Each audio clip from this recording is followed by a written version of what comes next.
Bien, nous entamons la deuxième journée de notre colloque, donc je suis sûr qu'elle sera aussi riche et féconde que celle d'hier. Et nous commençons avec la communication de John Jackson, qui est professeur à l'université de Berne et qui est bien connu au Collège de France, où il a donné à plusieurs reprises des séries de cours. John Jackson est un très grand spécialiste, mais de tant de spécialités que ce mot même l'enferme dans quelque chose d'excessivement étroit. Il est l'auteur d'un livre très connu et très remarqué, très influent sur Baudelaire. Son domaine est plutôt le post-romantisme, Nerval, Baudelaire, et la poésie allemande, puisqu'il circule avec une égale aisance entre l'allemand, le français et l'anglais. De sorte que ses travaux sur les poètes aussi bien absolument contemporains, Yves Bonnefoy ou Celan, que ses travaux sur les poètes du XIXe siècle lui ont valu une renommée qui est une gloire. Et et puis, il est jeune à faire peur, comme ça, en débardeur. On voit que ça déménage. Donc, il nous parle de l'œuvre de l'autre à propos des poésies de Paul Celan et d'André Dubouchet. Il illustre donc ce que je viens de dire. Merci, Michel. C'est bien la première fois qu'on me glorifie de cette façon. Je prendrai mon point de départ aujourd'hui dans une citation d'Yves Bonnefoy rapportant une conversation avec Paul Celan. Et le passage se trouve dans un cahier d'hommage à Celan de la Revue de Belles Lettres qui parut en 1972 à Genève. Voici la citation. « J'entends encore Paul Celan me dire, c'était chez moi, une après-midi où nous en étions venus à parler de la peinture de l'architecture romane, vous, il s'agissait des poètes français occidentaux, vous êtes chez vous, dans votre langue, vos références, parmi les livres, les œuvres que vous aimez, moi, je suis dehors. »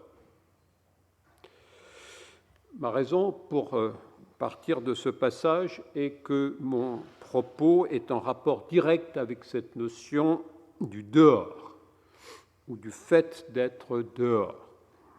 Ce qui va me retenir, en effet, est moins le thème général de ce colloque au sens étroit, c'est-à-dire le choix par un écrivain d'une autre langue que sa langue maternelle, que le cas plus singulier, mais à mon sens tout aussi signifiant, des écrivains qui ont eu le sentiment que c'était leur langue propre, leur langue maternelle, qui était devenue, sinon autre, du moins étrangère, et qui ont choisi d'assumer leur extériorité et d'affronter ce caractère d'étrangeté dans tous les sens de cette expression. Mais tout d'abord, une précision. Qu'écrire littérairement, dans quelque langue que ce soit, demande une distance sans laquelle il est peu probable qu'une littérature soit possible. Il est d'autant plus facile de le comprendre que nous savons que les œuvres ne naissent jamais de rien, mais au contraire d'autres œuvres qui les précèdent, auxquelles elles répondent, et par rapport auxquelles l'écrivain a donc besoin et désir de se situer. Dépendance critique, aussi bien que filiale au demeurant, mais qui projette d'elle-même la notion de distance à laquelle je faisais allusion. L'histoire de la littérature européenne depuis l'Antiquité pourrait être racontée comme l'histoire des variations de cette distance, dont plusieurs chapitres, incontestablement, diffèrent à la notion si riche et si complexe de traduction, que ce soit traduction d'œuvres et de langues contemporaines, comme disons entre Montaigne et Shakespeare, ou plus tard entre Poe et Baudelaire, ou traduction de langues classiques à langue vernaculaire, comme disons entre Euripide et Racine. Ce n'est pas toutefois de cela que je désire parler. La distance à laquelle j'aimerais m'intéresser aujourd'hui est autre, en ce sens qu'elle est peut-être moins l'objet d'un choix, d'une posture, que l'effet d'une contrainte. Cette contrainte me paraît historique, dans un sens qu'il s'agira encore de définir. La seule fois que j'ai eu le privilège de rencontrer Samuel Beckett, nous avons eu une longue conversation menée tantôt en anglais, tantôt en français, dans laquelle Beckett m'expliqua que si à un moment de son parcours il avait choisi de se mettre à écrire en français, c'est qu'il avait à l'époque le sentiment qu'il avait perdu la distance nécessaire pour écrire en anglais. Je ne maîtrisais plus l'anglais, me dit-il, c'est lui qui me maîtrisait ou qui me parlait, et c'est donc pour retrouver la distance nécessaire que j'ai opté pour le français.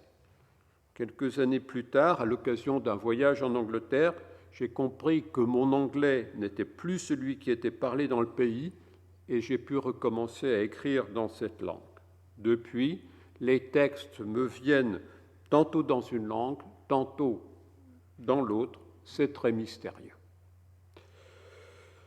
À première vue, cet aveu de Beckett semble dire le contraire de ce à quoi je faisais allusion à propos de ces langues.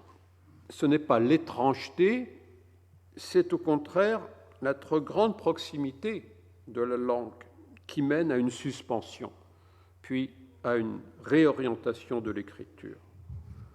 Tout se passe, cependant, comme si Beckett avait éprouvé le besoin de se rendre sa langue autre pour se la réapproprier. La langue maternelle, abandonnée au profit de la langue non maternelle, ne retrouvera sa maternité qu'au terme d'un détour qui situe la distance comme le seul lieu propice à l'émergence de l'écriture. Il s'agit de se rendre la langue étrangère pour la rendre ductile au travail de l'écriture. Ou peut-être, devrais-je dire plutôt, qu'il s'agit de se rendre étranger le langage, plus que la langue, comme si c'était le fait même de parler, de se servir de mots, quels qu'ils fussent ou quelle qu'en fût la langue, qui était ainsi engagé. De culturel, la distance serait devenue originaire, l'écriture se révélant ainsi le lieu paradoxal où le langage se trouverait en trouvant à se mettre lui-même en question. L'expérience de l'aliénation, au sens du devenir autre, ou du moins de la dépossession, deviendrait ainsi la condition contradictoire par laquelle se gagnerait la liberté. Ce qui me permet de revenir à Celan. On le sait, la poésie de Celan est fondée tout entière dans un paradoxe historique.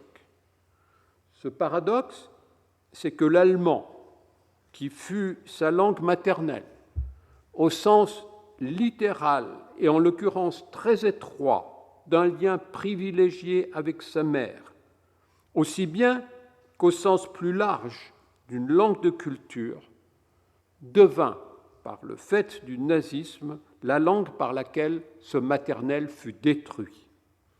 Non seulement, comme tous les témoignages le confirment, le lien de Paul Celan, qui se nommait encore à l'époque Paul Anschel, à Friedrich Schrage, sa mère, fut du genre de celui qui, disons, unit le héros à maman dans « À la recherche du temps perdu », mais encore, et il importe de le rappeler, pour les Juifs de Bukovine, cette ancienne province de l'Autriche-Hongrie, l'allemand était devenu, depuis le milieu du XIXe siècle, ou même le début, la langue d'une émancipation dans laquelle ils pouvaient trouver un sentiment d'identité conforté et sanctionné par le statut d'une égalité civique qui leur avait été récemment accordé.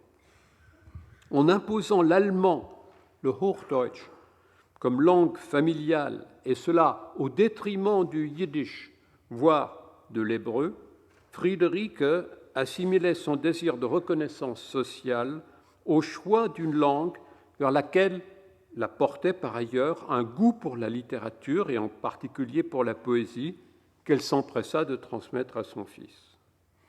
Autant qu'il l'était possible à un juif grandi dans un environnement devenu ouvertement antisémite après la cession de la Bucovine à la Roumanie au traité de Saint-Germain-en-Laye en 1918, le jeune Paul Anschel dut sentir très tôt que le lien qui le liait à l'allemand était d'un genre qu'il aurait probablement qualifié à l'époque d'intérieur.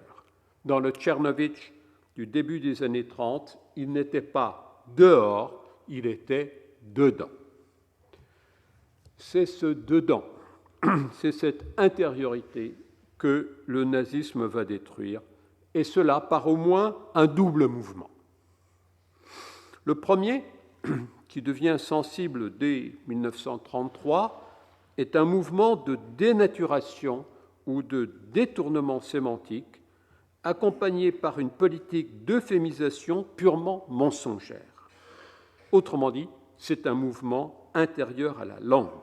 Les mots dont l'idéologie nazie se sert pour désigner les Juifs leur appliquent tantôt un champ lexical qui leur est étranger, par exemple tout le champ lexical de la souillure, de la maladie ou de la corruption, tantôt cherchent à camoufler les actions discriminatoires et meurtrières dont ils sont les victimes sous des euphémismes. On dit par exemple déplacer ou regrouper pour en fait ghettoiser ou mettre à mort. La violence physique s'exprime et en même temps se dissimule dans un emploi de la langue qui n'a d'autre but que l'extermination, en vérité, mais qui prétend imposer la nouvelle vérité de son idéal comme le sens authentique, si longtemps recouvert, de ce qui serait la nature profonde de l'allemand et du même coup de l'Allemagne. L'idéologie nazie commence par être une question de langage. Le second mouvement, qui date au plus tard de la Reichskristallnacht, c'est-à-dire de la nuit du 9 au 10 novembre 1938, c'est celui de la destruction physique des personnes, qui, dans le cas de Ceylan, frappera notamment son père et sa mère, tous deux assassinés durant l'été de 1942, et qui prendra les dimensions que vous savez. Ceylan va donc se retrouver dans une situation très particulière. Son goût pour la poésie est inséparable de son amour pour la langue dans laquelle sa mère lui a fait sentir son propre amour pour lui, notamment en lui lisant des poèmes, et inséparable aussi des valeurs que la tradition littéraire et culturelle allemande proposait aux Juifs d'avant 1933 comme signe de leur émancipation et de leur égalité citoyenne. La dénaturation que le nazisme fait subir tant à la langue allemande qu'au statut des Juifs constitue un renversement d'autant plus cruel qu'il accompagne une prise de conscience très précise. Ce n'est pas seulement que l'allemand devient, comme on l'a souvent dit, die Sprache der Mörder, la langue des bourreaux, c'est que dans l'analyse que Celan fait comme poète de ce qui s'est passé, la même culture, la même littérature de la tradition qui avait permis au XIXe siècle l'émancipation historique des Juifs sont devenus désormais les instruments de leur extermination. La tradition littéraire, selon son analyse, n'est pas victime d'une simple falsification, elle a elle-même du sang sur les mains. Aussi bien comprend-on par exemple toute la profondeur de ce distique final d'un bref poème de 1944 qui prend tout entier la forme d'un entretien avec sa mère défunte et qui se termine par les vers suivants. Und duldest du, Mutter, wie einst, ach, daheim, den leisen, den deutschen, den schmerzlichen Reim. Et tolères-tu encore, comme jadis chez nous, ô mère, la rime douce, la rime allemande, la rime amère?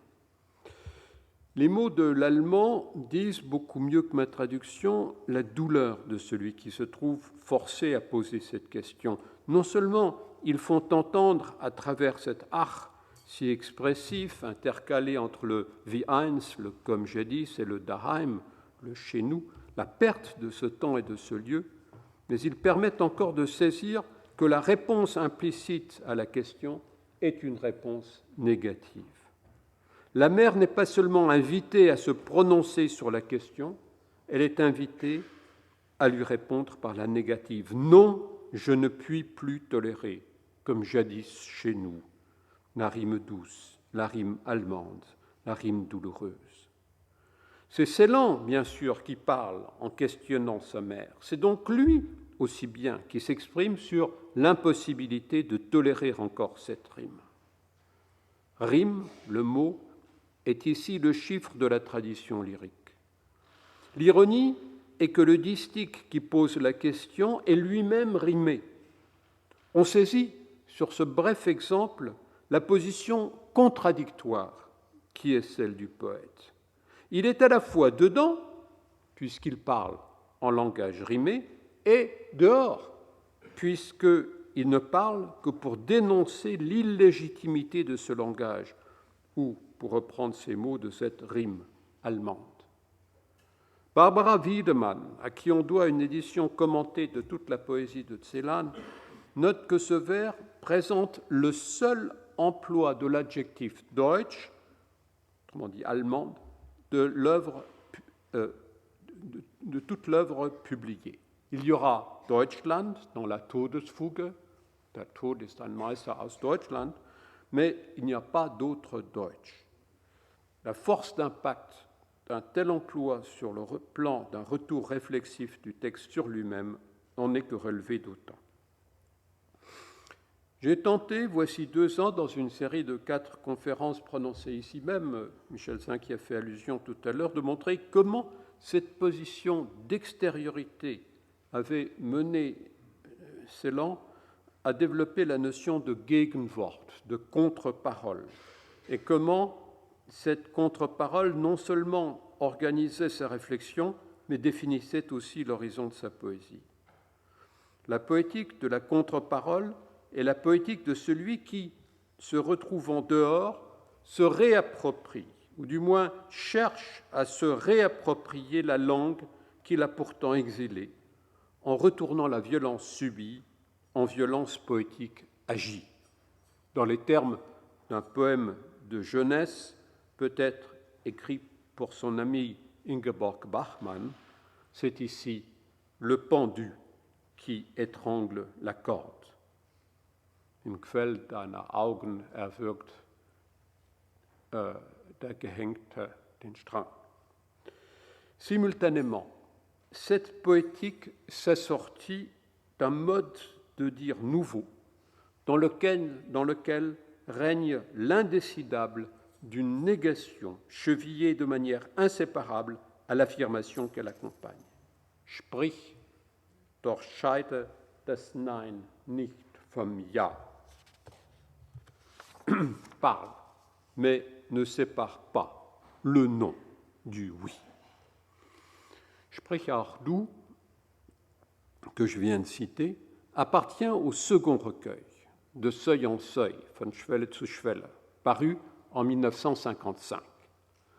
Il n'est pas sans intérêt de noter que dans le 4e recueil, Die Niemandsrose, qui paraît en octobre 1963, Celan, qui est alors au sommet de son pouvoir poétique, revient indirectement sur cette question à propos d'un poème dont, comme nous allons le voir, le sujet n'est pas indifférent. Le poème est intitulé Tübingen Jänner. Il a été écrit au retour d'une visite du poète au germaniste Walter Jens, visite en rapport avec les calomnies de la veuve d'Ivan Goll qui accablèrent Celan pendant les 10 dernières années de sa vie. Tübingen, c'est la ville où Hölderlin, devenu fou, passera plus de 3 décennies dans l'habitation d'un menuisier nommé Zimmer, dont l'atelier était situé dans une tour située au bord du Neckar, où il logeait lui aussi.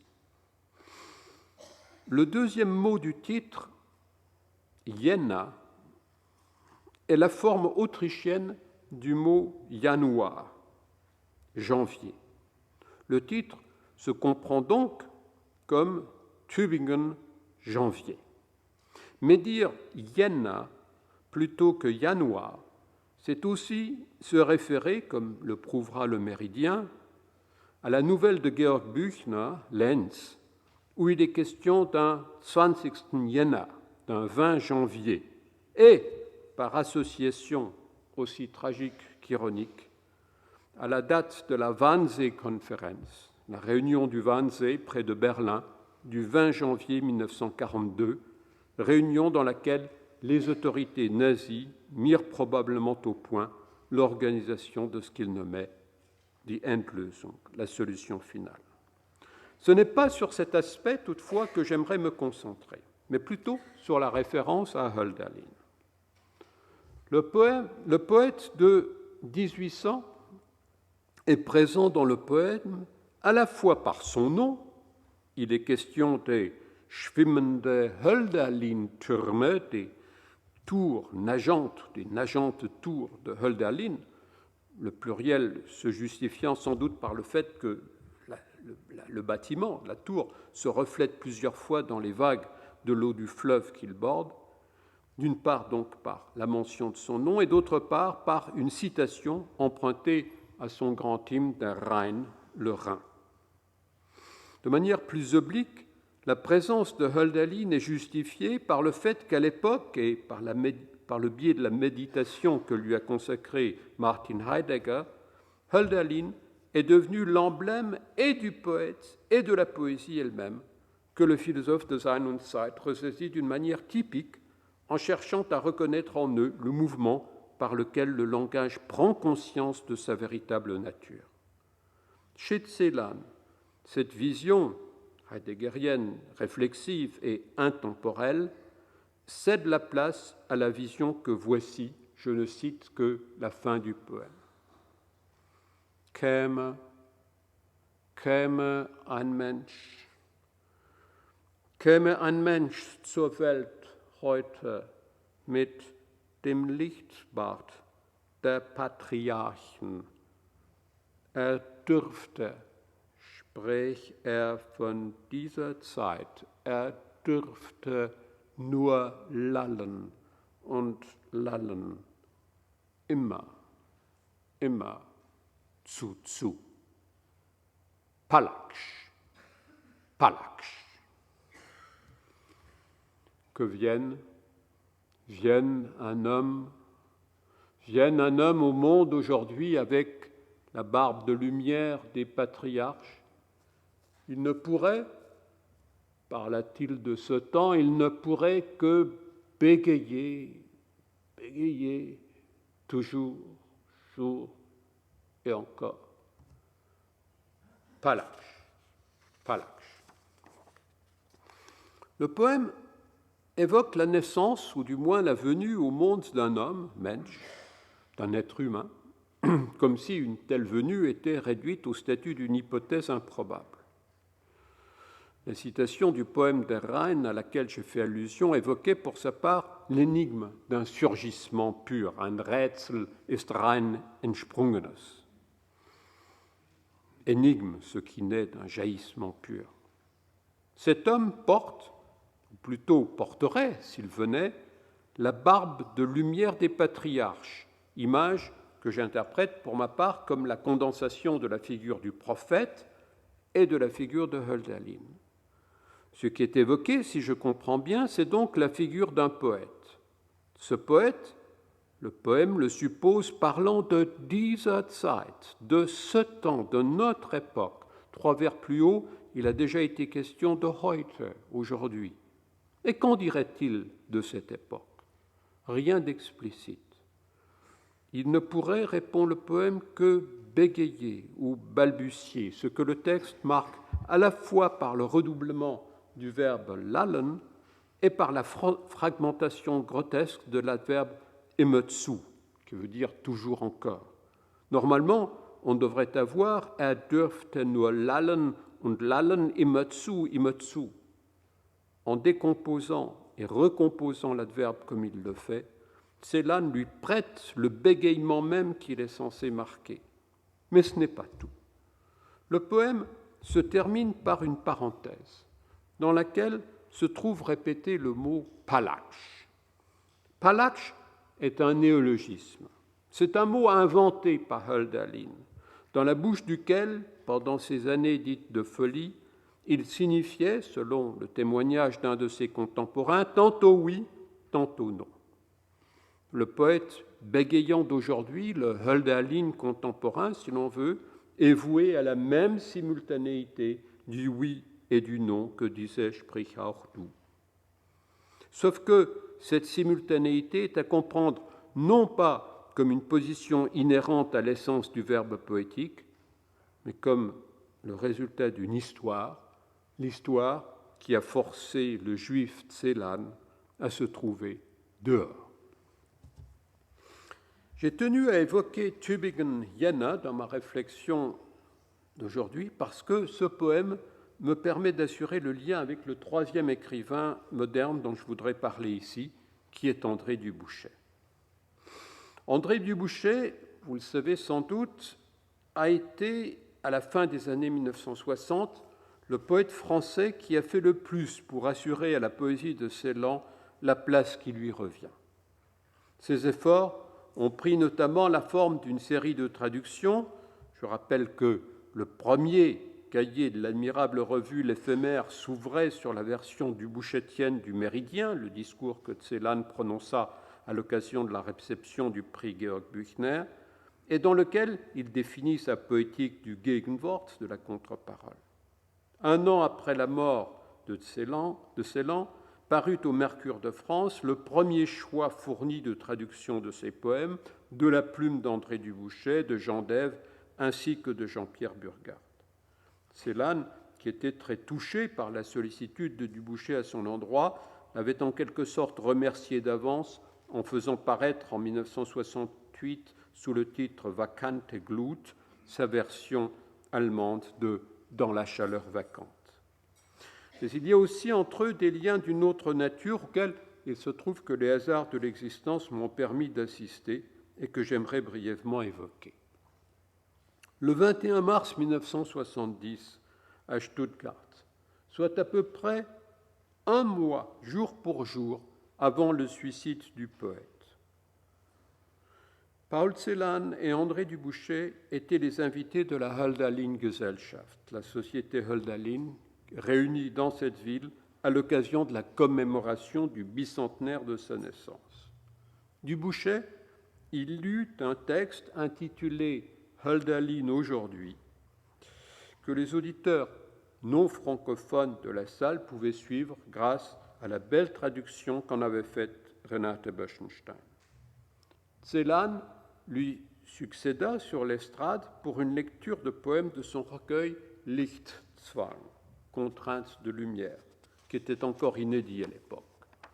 Ce fut, je me permets de le noter, une lecture terrible, dans la mesure où le poète avait l'impression qu'il y avait, parmi les membres de l'assistance, des germanistes nazis n'ayant pas renié leur credo, ce qui donna à sa parole l'allure d'une série de coups de couteau dont il était très malaisé de savoir s'ils étaient dirigés contre le public ou contre soi.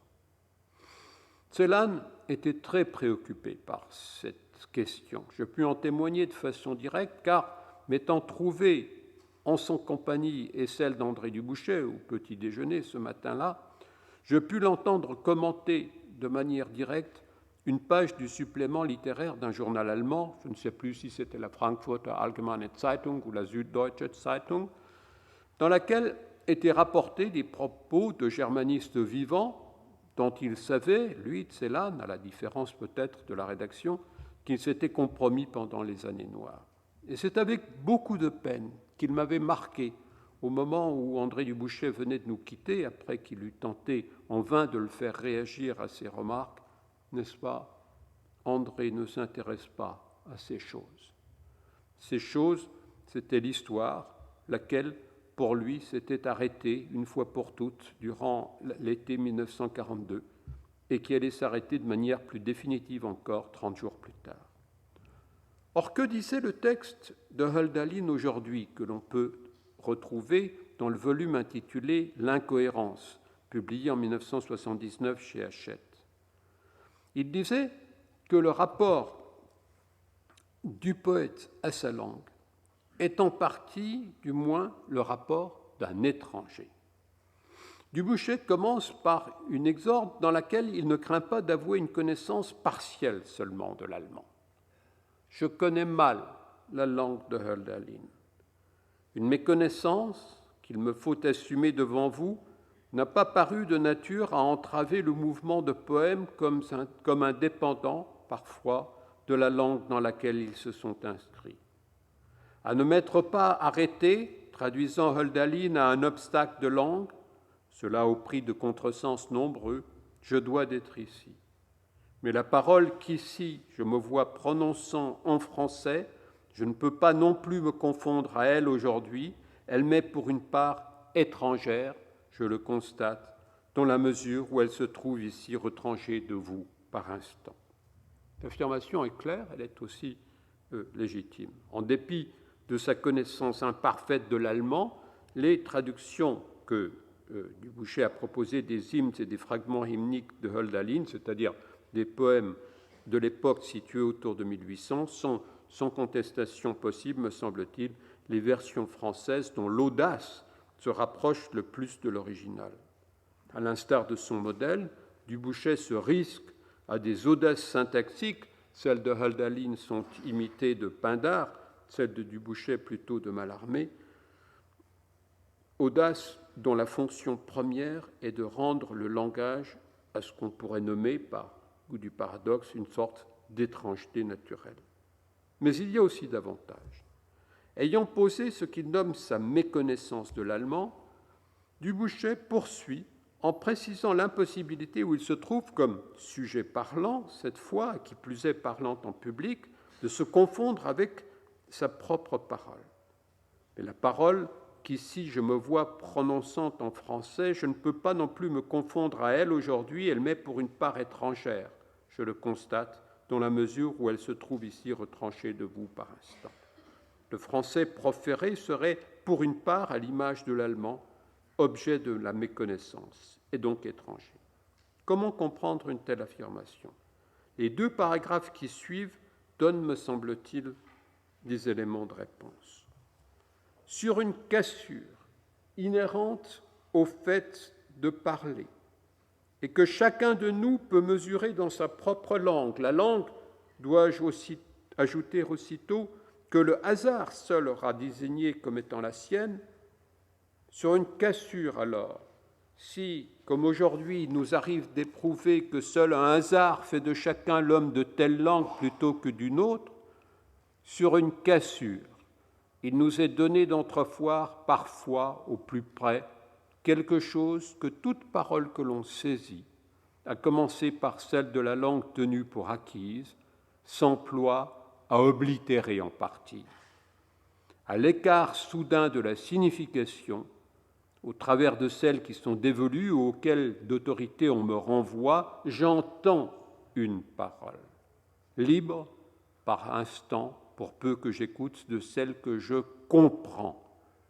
Alors, je perçois, et comme à même l'instant où je parle, qu'elle échappe. Là, il ne peut y avoir perte, alors même qu'atteinte manifeste et portée à un sens constitué lorsqu'on parle.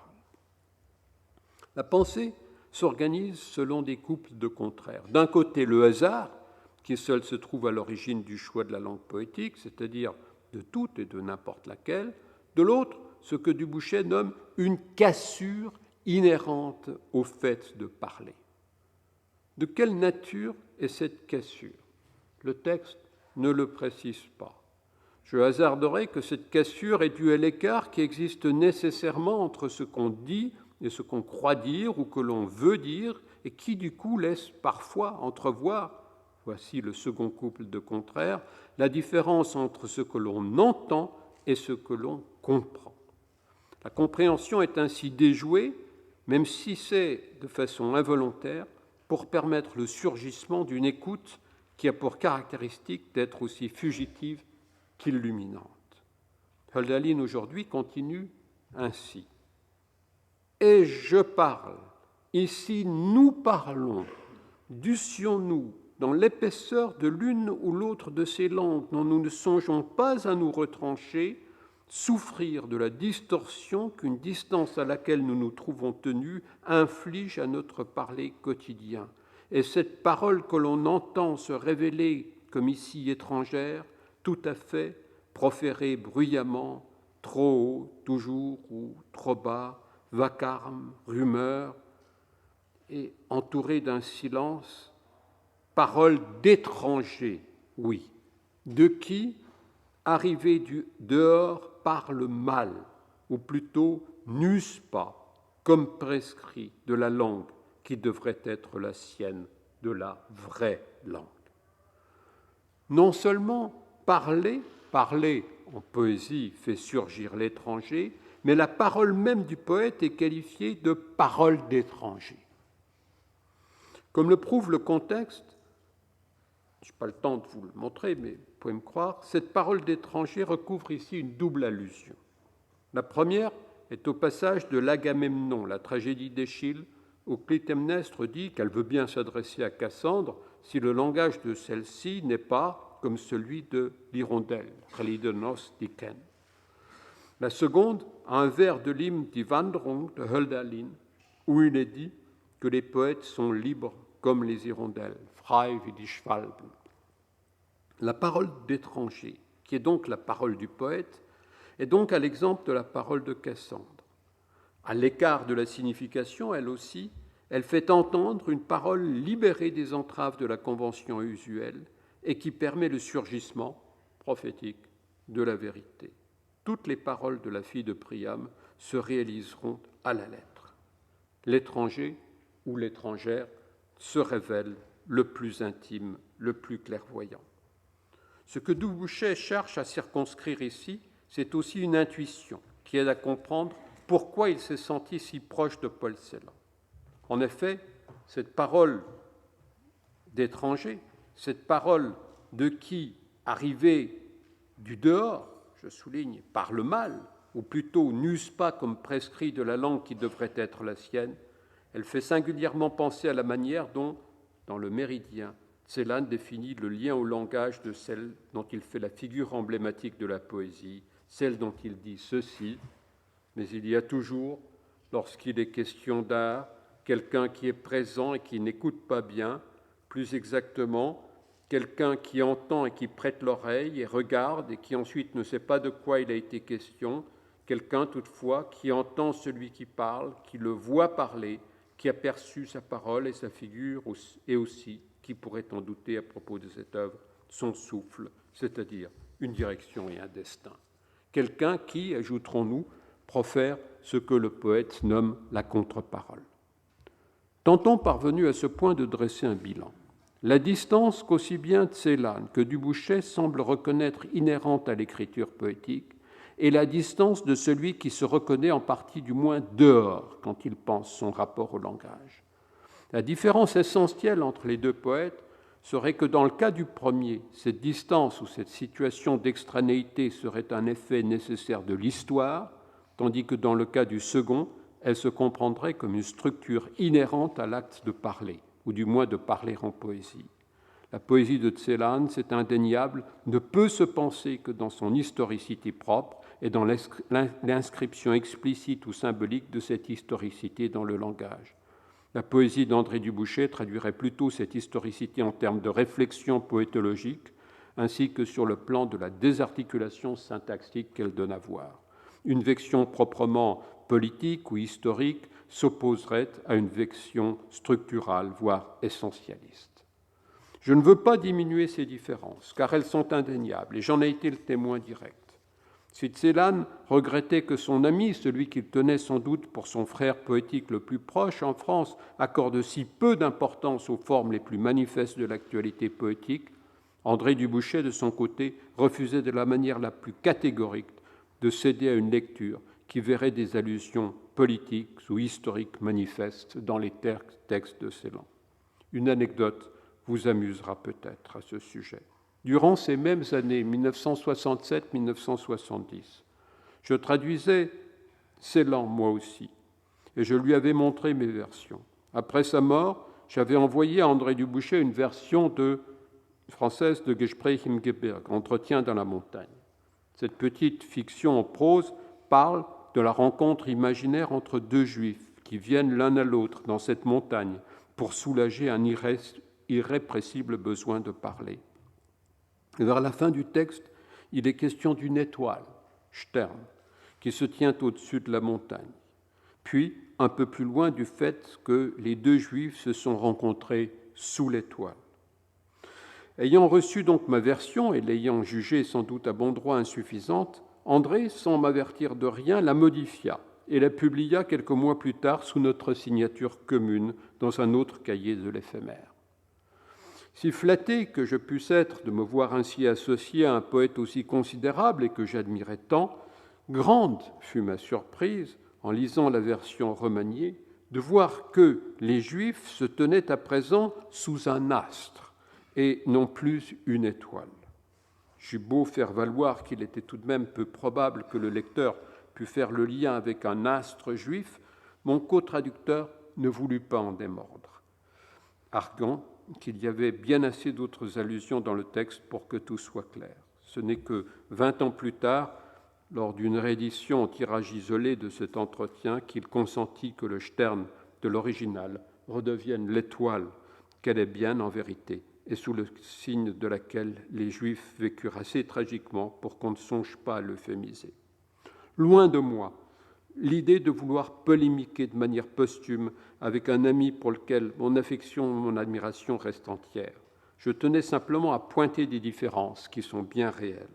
Si pour l'un et pour l'autre, distance et caractère d'étrangeté ou d'extranéité, si vous préférez, sont inséparables de l'entreprise d'écrire, ils ne diffèrent pas toutefois des conceptions qu'il serait loisible de superposer.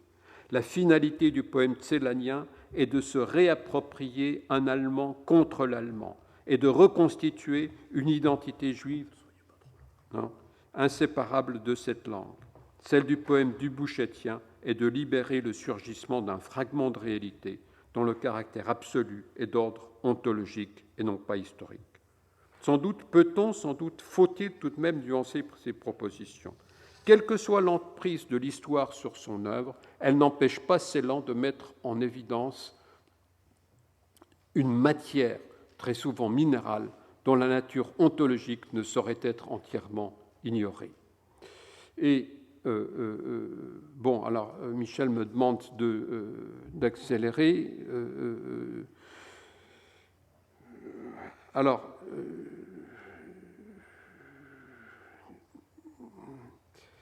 je vais donc sauter. J'aimerais simplement, alors je saute ce que je voulais dire sur cette opposition entre une vision, disons, ontologique chez André Dubouchet et historique chez Celan. J'essayais de les dialectiser, mais je saute cela. J'aimerais simplement conclure en émettant une hypothèse sur l'origine possible de l'accent que Dubouchet aimait à placer sur ce qu'il nommait la parole d'étranger. En lisant l'introduction de Clément Layet à l'excellent choix des carnets du poète pour la période 1949-1955, publié par Le Bruit du Temps sous le titre « Une lampe dans la lumière aride », je me suis avisé qu'André Dubouchet avait vécu aux États-Unis de 16 à 25 ans, c'est-à-dire entre 1940 et 1949. Pendant ces années, qui furent pour lui, comme elles le sont pour tout poète, ses années de formation, le français fut donc à la fois sa langue maternelle et une langue étrangère, puisqu'il n'eut pratiquement aucune occasion de la parler, étant absorbé par un environnement entièrement anglophone. Si l'on pense, comme Celan, que les poèmes ne peuvent être que les faits de sujets parlants à partir de langues d'inclinaison spécifique de leur existence, il n'est peut-être pas aberrant de suggérer que l'une des raisons qui conduit André du Bouchet à la position qui est la sienne vient simplement de la situation linguistique qui fut celle de la seconde partie de son adolescence. Venant à l'écriture poétique en français, il venait à une langue dont il pouvait dire, à sa façon, qu'elle était, mais aussi bien qu'elle n'était pas la sienne. Une autre langue que la sienne était venue se loger au creux de celle-ci, ne lui concédant plus, comme lieu, que la distance d'une étrangeté qu'il nommera plus tard d'un syntagme repris comme titre d'un de ses recueils, un « ici en deux ». La division avait pris la place de l'unité, le dedans ne se distinguant plus du dehors ou le dehors du dedans, dans un mouvement où certains, dont je suis, reconnaîtront le mouvement même de la poésie aujourd'hui.